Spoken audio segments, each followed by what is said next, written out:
Comics of 100 Years Ago, December 30th, 1924. It's Little Orphan Annie by Harold Gray. Annie is washing the window of the Bottle store, and Miss Fair approaches her in a fur-lined coat, carrying a pocketbook and wearing gloves. She cries, "Annie! Miss Fair!"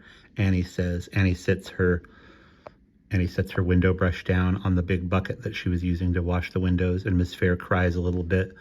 "I thought I'd lost you after Mrs. Warbucks took you back to the home last fall. I couldn't get any trace of you. Gee whiskers, you're the only lady that was ever really kind to me, and I was afraid you'd gone back on me, too."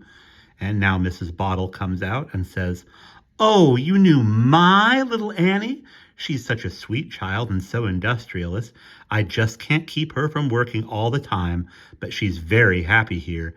Annie has a look of horror on her face as she holds Miss Fair's hand, and a question mark appears above her head.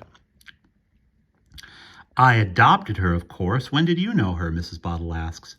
"Oh, I knew her when a Mrs. Warbucks had her on trial. Goodbye, Annie. I'll see you again soon." "Goodbye, Miss Fair," says Annie.